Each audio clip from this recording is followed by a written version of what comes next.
ह्या मीना सोनी, अखिल मेहता आम्ही सगळे मेहता पब्लिशिंग हाऊसतर्फे इथे आलेलो होतात. स्टडीवर बऱ्याच महिला आहेतच. मेहता पब्लिशिंग हाऊसचं सगळ्यांना माहितीच आहे नाव. अगदी दर्जेदार पुस्तकं, ओरिजिनल अनुवाद असे आणतोच आम्ही.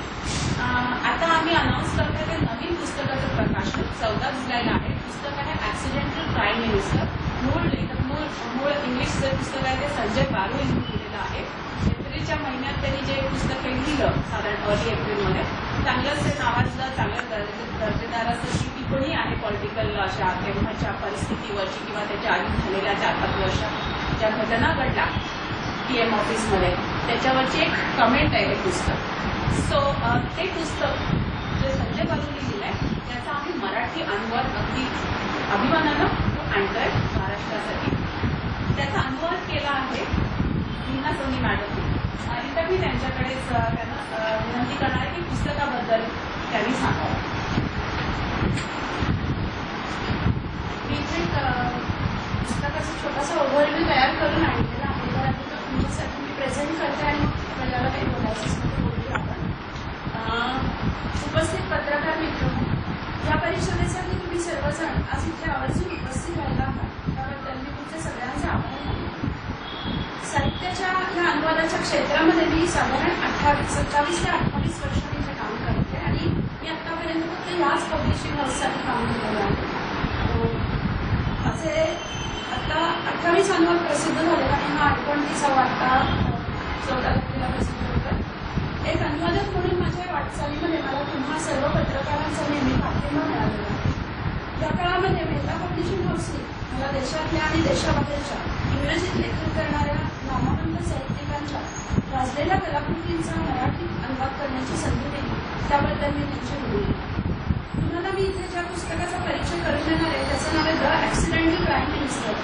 तुम्हा सर्वांकडे मला वाटतं दिलेलं आहे किंवा देणार आहे. तर तुमच्या माहितीसाठी सांगते की ओरिजिनल पुस्तकाचं जे कव्हर आहे तेच हे कव्हर आहे, फक्त याच्यावरचं लेटरिंग करणं मराठी आहे आणि नाव पण तेच ठेवलेलं आहे. म्हणजे जी गाजलेली पुस्तकं असतात त्यांना स्वतःची आयडेंटिटी असते आणि त्यासाठी लोकांना हे कळलं पाहिजे की हेच ते पुस्तक आहे की ज्याची आपण इतके दिवस वाट बघतो. त्याच्यासाठी हा निर्णय घेण्यात आला आहे.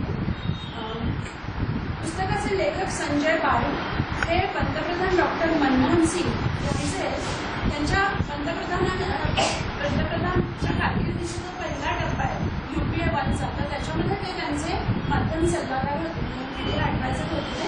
त्यांनी त्यात फक्त स्पेसिफिक कालखंडाबद्दल हे पुस्तक लिहिलेलं असून मी त्याचा अनुवाद जो केला आहे तो येत्या 14 जुलैला इथे शेजारी SM जोशी सभागृहामध्ये प्रसिद्ध होत आहे. आणि ह्या प्रकाशन समारंभासाठी दिग्गज लेखक संजय बारू is a very big celebrity in the nation, तर ते उपस्थित राहणार आहेत. ते कार्यक्रमाचं मुख्य आकर्षण आहे. अनुवादाच्या निमित्ताने माझा स्वतःचा ईमेलवर संजय बारू यांच्याशी संपर्क झालेला आहे आणि त्या दिवशी सुद्धा ते वाचकांशी संपर्क साधणार आहेत. आम्हाला अनुवादकांना नेहमी सगळ्या लेखकांशी असा संपर्क ठेवावाच लागतो. आता पुस्तकाचा थोडासा गोषवारा मी तुम्हाला सांगते. हे पुस्तक म्हणजे कुठल्या गॉसिप किंवा राजकारणामधल्या गावगप्पा किंवा मसालेदार चर्चा त्याच्यामध्ये नाही, तर UPA 1 म्हणजे पंतप्रधानांचा जी पहिली टप्पा कारकिर्दीचा, तर त्यावेळेला पंतप्रधान कार्यालयाचं म्हणजे PMOचं पंतप्रधान ऑफिसचं काम कसं चालत होतं याची प्रत्यक्षदर्शी माहिती लेखकांनी आपल्यासमोर ठेवली आहे. पण असं करत असताना कुठल्याही सिक्रेट्स किंवा गोपनीय गोष्टी त्यांनी उघड केलेली नाही किंवा कुठल्याही नैतिक आदर्शांचं किंवा मर्यादांचं त्यांनी उल्लंघन केलेलं नाही असं त्यांनी स्वतः प्रस्तावनेत म्हटलेलं आहे. डॉक्टर मनमोहन सिंग यांच्या व्यक्तिमत्वाचा ठाव घेण्याचा आणि त्यांचं अंतरंग जाणून घेण्याचा लेखकांनी प्रयत्न केलेला आहे. त्याचप्रमाणे विविध राजकारणी नेत्यांमध्ये गुंतागुंतीच्या परस्पर संबंधांचं सुंदर असं विश्लेषण लेखकांनी केलेलं आहे. हे पुस्तक हाताळलं गेल्यानंतर आपल्याला डॉक्टर सिंग यांच्याबद्दल वाईट वाटल्याशिवाय राहत नाही, कारण ते स्वतः इतके पराकोटीचे विद्वान आणि उच्च विद्याविभूषित आहेत आणि UPA 1च्या कालावधीमध्ये पंतप्रधान म्हणून त्यांनी पहिल्या टप्प्यामध्ये अनन्यसाधारण यश संपादन केलं होतं. पण या गोष्टी म्हणाव्या तशा जनतेच्या नजरेसमोर आल्या नाही. अत्यंत तणावपूर्ण परिस्थितीत आणि दर्पणाखाली त्यांना काम करावं लागलं. हे सगळं पुस्तकामध्ये लेखकांनी लिहिलेलं आहे.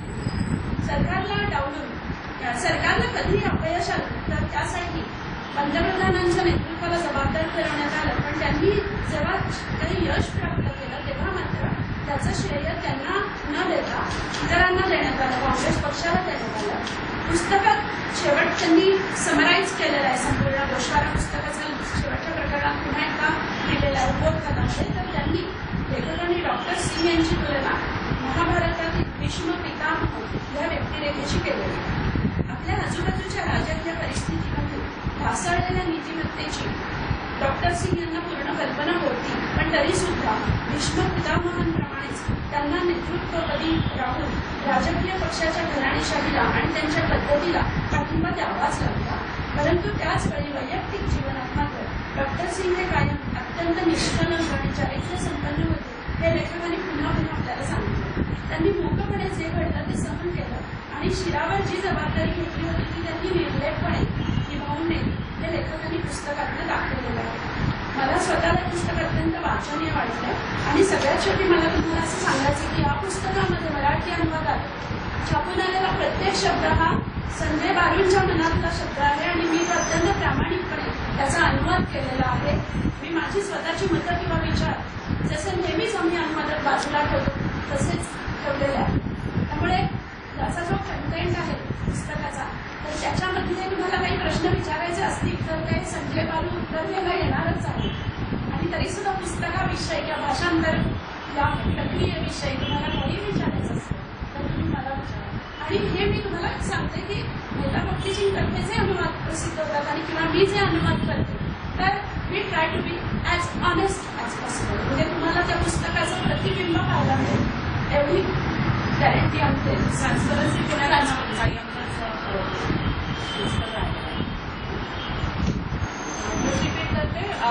पुस्तक प्रकाशन सोहळा हा 14 जुलैला SM जोशी सभागृह संध्याकाळी 6 वाजता मी सगळ्यांना दिलंच आहे.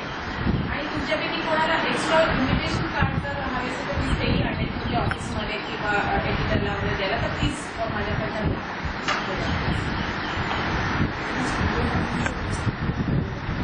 हो स्वतः मेन म्हणजे डॉक्टर बारू येणार आहे.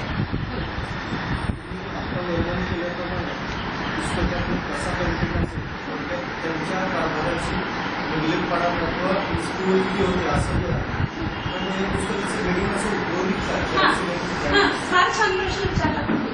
हे हेडिंग हे उपरोधी हेडिंग नाही आहे ऍक्च्युली. तर खुद्द डॉक्टर मनमोहन सिंग यांनी त्यांचे स्वतःच काढलेले उद्गार आहे आणि ते संजय बारूंशी जेव्हा बोलत होते तेव्हा त्यांनी स्वतः एका संभाषणामध्ये ते हे म्हणाले आणि त्याचा अर्थ असा की मी अपघाताने किंवा आपण इथे मराठीत म्हणून योगायोगाने इथं पंतप्रधान पदाच्या खुर्चीवर बसलेलो आहे आणि हे भान त्यांनी ठेवलेलं आहे. म्हणजे ते आता टायटल आता संजय बारूंनी हे निवडलं आहे कारण ते टायटल मला वाटतं थोडं असं इंट्रिगिंग असं आपल्याला वाटत असेल, पण त्याचा पुढे त्यांनी पुस्तकात असा उल्लेख केला की हे स्वतः प्राईम मिनिस्टरच म्हणाले. प्राईम मिनिस्टर हे ज्यावेळेस त्यांना बोलले त्यावेळेस सरकारच्या सेवेत त्यांच्या कानावर जे उद्गार किंवा संबंधित माणसं बोलतात तर ते ऑफिशियल स्पेस म्हणजे मोस्टली एक नसणार जे आधी त्यांनी पुस्तकात ते मांडलेलं आहे. बहुतांश सरकारी कर्मचारी विविध ऑफिसर्स निवृत्त झाल्यानंतर त्यांना पाहिजे हा तुमच्यापर्यंत जेव्हा थोडं इंग्लिश पुस्तक आलं होतं एप्रिलमध्ये आणि अगदी इलेक्शनचा तो वेळ होता तर हा प्रश्न तेव्हाही सगळ्यांनी विचारला होता की एक्झॅक्टली काय ज्या गोष्टी आहेत त्याच्यात ते अंडर सिक्रेसी किंवा तुमचं एक बंधन जे असतं की कोणाची तरी तुम्ही कामात कोणावर करत असाल तर ते बंधन की नैतिकता कितपत आणि ती फाईन लाईन कुठे त्याच्यावर नॅशनल TV म्हणा किंवा नॅशनल प्रेसवरती निश्चितच चर्चा झाली आहे, लोकांच्यात चर्चा झाली आहे. पण डॉक्टर बारू हॅज जस्टिफाईड की हे जे काय सांगण्यात आलं इट वॉज शेअरेबल. शेवटी PMO ऑफिसमध्ये काय काय गोष्टी काही फाईल्स असतात काही निर्णय असतात हे सगळ्यांच्या समोर जो लगेच येत नाही कारण त्याच्यामध्ये काही प्रक्रिया असते.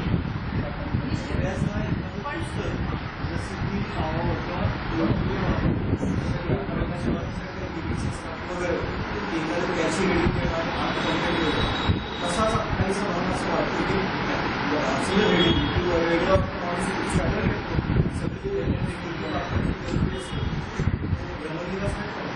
नाही हो आता तुम्ही पुस्तक हे हेडिंग आम्ही ठेवलं इंग्लिश तर त्याच्यात विचार केला आम्ही कारण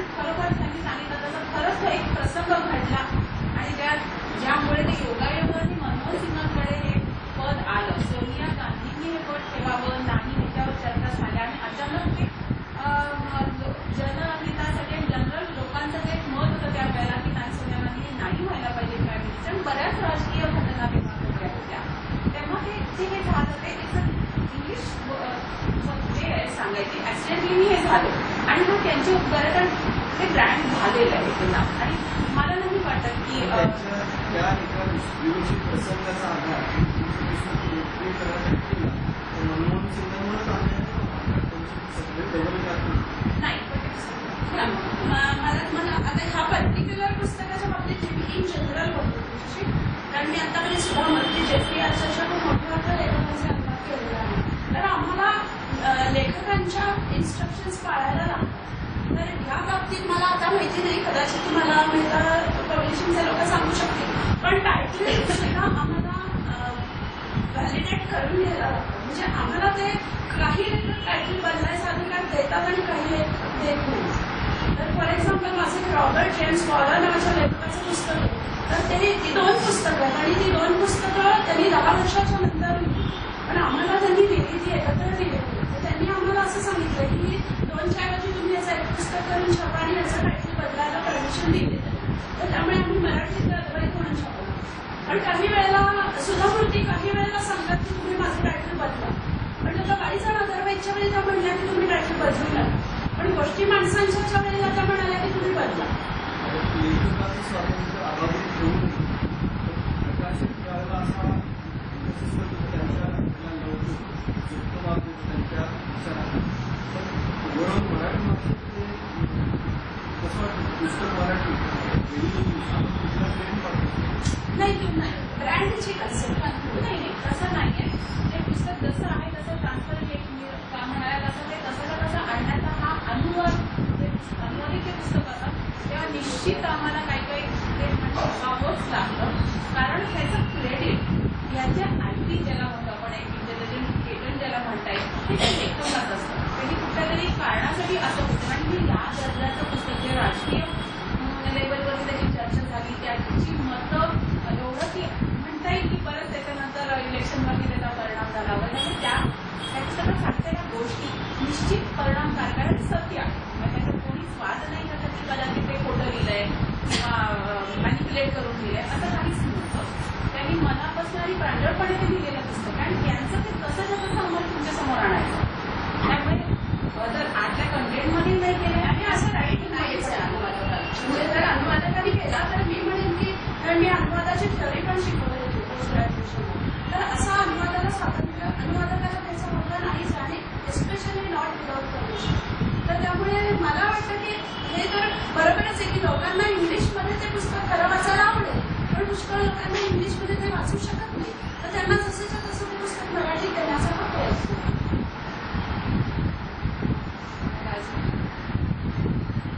अजून कोणाला प्रश्न?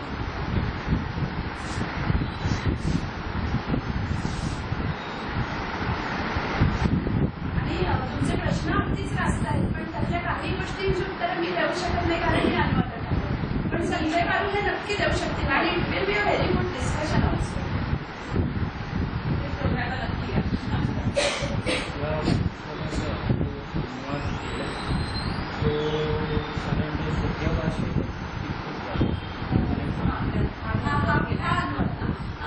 हा अनुवाद करताना त्यातला कंटेंट वाचकांना कळावं ही इच्छा आहे.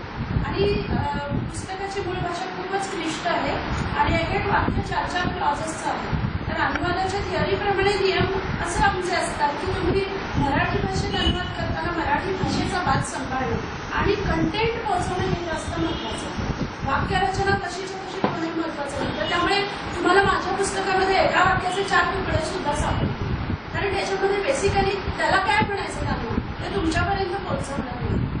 तर त्यामुळे ह्या पुस्तकामध्ये मी जेवढं शक्य आहे तेवढं ते सोपं करण्याचा प्रयत्न केला. सोपं इन द सेन्स काय म्हणून कळेल